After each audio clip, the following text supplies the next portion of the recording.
अनामिका शारदा सास बहू थे। अनामिका के पति का नाम रमेश और अनामिका की बेटी का नाम वीणा पति बच्चे के साथ जिंदगी कट रही थी। उनका घर बहुत ही खूबसूरत था देखने में, क्योंकि रमेश और अनामिका दोनों ही नौकरी करते थे और बहुत पैसे कमाते थे।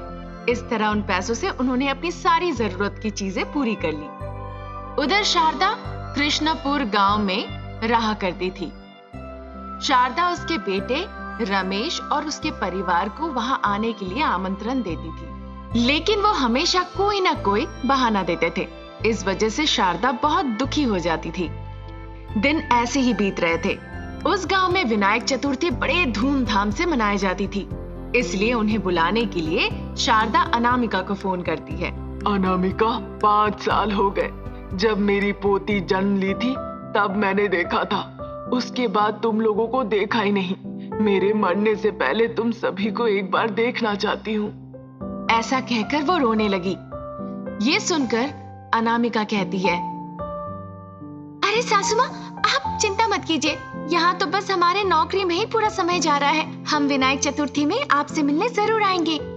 अनामिका की इस तरह की बातें सुनकर शारदा बहुत खुश होती है।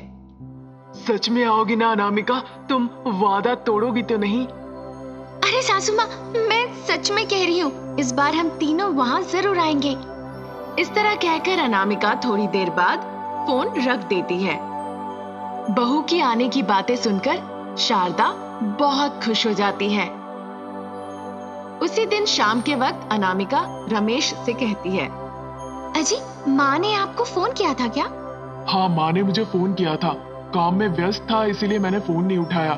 बाद में फोन करूंगा सोच के भूल गया। माँ ने तुम्हें फोन किया था क्या? हाँ, बहुत दुखी थी। हम उनके पास नहीं जा रहे, इसलिए वो कह रही थी विनायक चतुर्थी में आने के लिए। मैंने भी कह दिया कि हम आएंगे। हम इस बार वहाँ चलते हैं ना? अरे, बड़ा कठिन होता है वहाँ। गांव में रहना बहुत मुश्किल लगता है। हम नहीं जाएंगे वहाँ। वाह, तुम वहीं पैदा हुए, पले बड़े और सब कुछ भूल गए। वहाँ तुम्हारी माँ की तबीयत कैसी है, कैसे वो रह रही है, ये सब की तुम्हें कोई परवाह नहीं। तुम अजीब बातें कर रहे हो, ये सब ठीक नहीं। हम बस वहाँ जा रहे हैं। फिर रमेश भी अपना सर हिला के हाँ कह देता है। फिर देखते ही देखते गणेश चतुर्थी आ गई। शारदा ने उनके लिए बहुत खाने की चीजें बनाई, तरह तरह की चीजें। शारदा लकड़ी के चूल्हे में खाना पकाई। वो बहुत परिश्रम करके वो सारी चीजें उन सभी के लिए बनाई। ये सब देखकर अनामिका को अपनी किचन याद आ जाती है। अरे बाप रे, सासू माँ कितनी मेहनत कर रही है। इस तरह वो मनी मन सोच रही थी। उसे देखकर फिर शारदा कहती है, अरे आओ आओ, तुम ही लोगों के लिए खाना बना रही थी। इस तरह वो मुस्कुराते हुए कहती है। अपनी पोती को देखकर शारदा बहुत खुश होती है। बेटा वीणा, मैं तुम्हारी दादी हूँ। तुम तो फोन पर भी बात नहीं करती हो। तुम्हारे माँ बाप के पास वक्त ही नहीं है। जब तुम पैदा हुई थी तब देखा था और अब देख रही हूँ। इस तरह कहकर शारदा बहुत खुश हुई। उसे देखकर अनामिका भी बहुत खुश हुई। वो उन्हीं के साथ थे। सासू माँ की तकलीफों को देखकर अनामिका अपने पति से कहती है, देखा तुमने, तुम्हारी माँ कितनी परिश्रम कर रही है हमारे लिए, पर तुम कभी परवाह नहीं करते हो उनकी। देखो इस घर की हालत। उनके लिए एक नया घर बना दो और जो जो जरूरत की चीजें हैं उनके लिए खरीद दो। पहले तो एक गैस खरीदो। देखो वो लकड़ियों के जाल में किस तरह मुश्किल से खाना बना रही है। उफ, उन्हें देखकर मुझे तकलीफ हो रही है। तुम एकमात्र बेटे हो, तुम्हें बुरा नहीं लगता? अनामिका, मुझे भी बहुत बुरा लग रहा है। बस तुम कह पा रही हो और मैं कह नहीं पा रहा हूँ, इतना ही। हमें माँ को शहर ले जाना चाहिए हमारे साथ। माँ, तुम यहाँ क्यों हो? हमारे साथ वहाँ रह सकती हो ना। अगर यहाँ पे तबीयत खराब हो जाए तो कौन देखेगा तुम्हें? चलो हमारे साथ शहर। बेटा, इस गांव को छोड़ के मैं कैसे रहूंगी? अच्छा, देखते हैं। इस तरह शारदा कहती है। फिर कुछ दिनों के बाद फिर अनामिका और रमेश अपने साथ लेके शारदा को शहर चले जाते हैं। शहर का माहौल बिल्कुल नया था शारदा के लिए। वो सब कुछ देख के शारदा हैरान रह जाती है। सासू माँ, हम यहाँ तरह तरह के खाना बना सकते हैं। हम गैस स्टोव पर आसानी से पका सकते हैं। जलाओ लकड़ी के चूल्हे पे आप कितनी मेहनत से खाना पकाया करती थी। आपको जो जो चीजों की जरूरत होगी सब मैं बंदोबस्त कर दूंगी। आप आराम से खाना पका सकती है और आनंद से खा सकती है। इस तरह अनामिका शारदा से कहती है। दिन ऐसे ही निकलते गए। वहां वो बहुत खुश थी। अनामिका काम करने के लिए एक नौकरानी भी रख लेती है जो घर का सारा कामकाज करती थी। शारदा का उस नौकरानी के साथ भी मेल भाव हो गया। अनामिका और रमेश जब ऑफिस चले जाते थे वो नौकरानी के साथ रहती थी। जब उसकी पोती स्कूल से आ जाती थी तो वो उसके साथ खेलती थी। अनामिका ये सब कुछ देखकर बहुत खुश होती है और मन ही मन सोचने लगती है, इतने सालों बाद सासू माँ की सारी तकलीफें दूर हो गई। अब जाके वो बहुत खुश है। ये सोचकर अनामिका बहुत खुश होती है। उधर शारदा मन ही मन सोच रही थी, अनामिका जैसी सबको बहू मिले तो कितना अच्छा होगा। सास बहू के बीच कभी लड़ाई नहीं होगी। शारदा मन ही मन सोचती है। इस तरह अपने व्यस्त जीवन में वो छोटी छोटी खुशियां खोजते हैं और अपने जीवन व्यतीत करते हैं। वो एक छोटा सा गांव था। उस गांव में एक नदी थी। नदी पर ही आधार था वो छोटा सा गांव। उस गांव में शारदा और अनामिका सास बहू रहा करती थी। अनामिका की सास शारदा उस पर बहुत अत्याचार करती थी क्योंकि अनामिका एक गरीब परिवार से आई थी। जब रमेश को इस बारे में पता चला तो वो अपनी माँ से कहता है, माँ, आप अनामिका के साथ इस तरह क्यों बर्ताव करती हैं? ऐसा ही चलता रहा तो नहीं रह सकते, हम अलग रह लेंगे। अनामिका, तुम कपड़े जूते बांध लो। इस तरह वो अपनी माँ से कहता है। अनामिका भी उसकी बातों पर तैयार हो जाती है। फिर उसकी माँ कहने लगती है, तुम मुझे छोड़ के कहाँ जाना चाहते हो? अच्छी सूरत और पैसे ना होने के बावजूद तुमने इस लड़की से शादी की। इसे छोड़ दो। मैं तुम्हारी अमीर लड़की से शादी कराऊंगी, नहीं तो मैं तुम्हारे भाई के नाम पे सारा संपत्ति लिख दूंगी। हाँ, आज हमारे पास संपत्ति है, कल नहीं भी हो सकते हैं। तुम्हें जिसे मन उसे संपत्ति दे दो, मुझे कोई इंटरेस्ट नहीं। ऐसा कहकर रमेश उस घर को छोड़ के चला जाता है।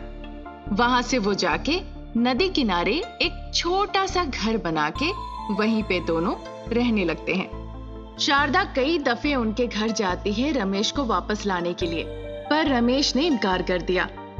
आते वक्त उसकी माँ कह के आती है, अगर उनकी मर्जी हुई तो कभी भी वो घर वापस लौट के आ सकते हैं।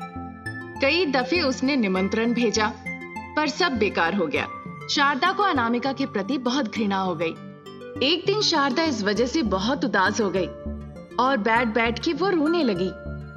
एक दिन वो मन ही मन कहने लगी, मेरा बेटा सब संपत्ति छोड़ के उस कुटिया में रह रहा है और इन सब के पीछे वो लड़की अनामिका है। कैसे भी करके मुझे उसको इसकी जिंदगी से निकालना होगा और उसे अपने घर वापस ले आना होगा। तब जाके हमारे घर में पहले जैसे खुशियां लौट आएगी। इस तरह से वो परिकल्पना करती है। एक दिन अनामिका नदी किनारे बैठ के कपड़े धो रही होती है। पीछे से शारदा वहां जाती है। वहां शारदा पहुंच के अनामिका को पानी में धकेल देती है। अनामिका बचाव के लिए जोर जोर से चिल्लाने लगती है, कोई है, बचाओ। अनामिका इस तरह चिल्लाती है पर वहां पे कोई नहीं है, ऐसा शारदा उसे कहती है। आज तो कोई नहीं आने वाला। ऐसा कहकर वो घर चली जाती है। वहां पे रमेश था। रमेश को देखकर वो घबराने लगी। माँ, तुम इतनी घबराई हुई क्यों हो? देखो अनामिका को, ना ही वो सांवली है और अब ना ही वो गरीब। देखो देखो, ठीक से देखो। उसने देखा अनामिका के गले में सोने का हार, उसके हाथों में सोने का प्लेट और वो बहुत गोरी हो गई थी। ये सब देखकर शारदा आश्चर्य हो जाती है। वो काफी डर गई और देखकर कहने लगी, बाप रे बाप, ये भूत बन गई क्या? ये जिंदा कैसे हो सकती है? मुझे तो कुछ समझ नहीं आ रहा है। इस तरह सोचकर वो अनामिका के पास जाती है। अनामिका, तुम्हें इतने सोने कहाँ से मिले और इतनी सुंदर कैसे हो गई तुम? सासू माँ, जब मैं कपड़े धो रही थी नदी में तो किसी ने पीछे से आके मुझे धकेल दिया और फिर मैं जोर जोर से चिल्लाने लगी। वो एक जादुई नदी थी। वो कहने लगी, अनामिका, डरो नहीं, तुम सुरक्षित हो, तुम्हें कुछ नहीं होगा। ये एक मायावी नदी है। इस तरह वो नदी बात कर रही थी सासू माँ। मैं तो आश्चर्य थी सासू माँ। फिर उस नदी ने मुझे खुद बाहर निकाला। मैंने उस माया नदी को बहुत बहुत धन्यवाद कहा। उन्होंने कहा किसी ने जानबूझ के किया है। फिर मैंने शुरुआत से अपनी जिंदगी के बारे में सब कुछ खुल के बताया उस मायावी नदी को। उस मायावी नदी ने मुझे गोरा बना दिया और मुझे बहुत सारा सोना दिया और वो सारी चीजें दी जिसकी तुरंत जरूरत थी। मैंने नदी को बहुत धन्यवाद कहा और फिर अपने पति को सब कुछ बताया। फिर वो मुझे यहाँ लेकर आए। विस्तार से पूरी कहानी बताई अनामिका। उसकी बातें सुनकर शारदा को थोड़ी राहत मिली। बाप रे, अच्छा हुआ अनामिका को ये नहीं पता कि ये सब कुछ मैंने किया था। अब उसके पास सब कुछ है, सुंदरता, धन। मुझे और लड़की ढूंढने की जरूरत नहीं। अब वो खुद ही मायावी नदी के पास जाके पैसे ले आ सकती है। ऐसा सोचकर शारदा अनामिका से बहुत प्यार से बात करने लगी। सभी को इस बात से बहुत खुश थे। फिर एक दिन शारदा अनामिका से बात कर रही थी, बातों ही बातों में कि क्यों किसी ने उसे नदी में धकेला होगा। ये बताओ, किसने तुम्हें नदी में धकेला होगा? हाँ, उसके मुंह में कीड़े पड़े, मर जाए जाके वो। इस तरह शारदा उसे श्राप देने लगी। ये सुनकर अनामिका कहती है, सासू माँ, आप खुद को क्यों बद्दुआएं दे रही है? अनामिका, तुम क्या कह रही हो? इस तरह घबराते हुए शारदा कहती है। फिर अनामिका मुस्कुराते हुए कहती है, मुझे सब पता है सासू माँ। उस मायावी नदी ने आपके बारे में सारी बातें कह दी थी मुझे कि आपने मुझे मारने की कोशिश की। अगर मैं ये बात आपके बेटे से कहूँ तो वो आपसे घृणा करने लगेंगे। वो कभी आपके पास नहीं आएंगे। इसीलिए मैंने उनसे कुछ भी नहीं कहा। मैं नहीं चाहती हूँ कि इस तरह का हो। मैंने हमेशा आपको माँ की नजरों से देखा। इस तरह से अनामिका कहती है। उसकी बातें सुनकर शारदा सदमे में आ जाती है।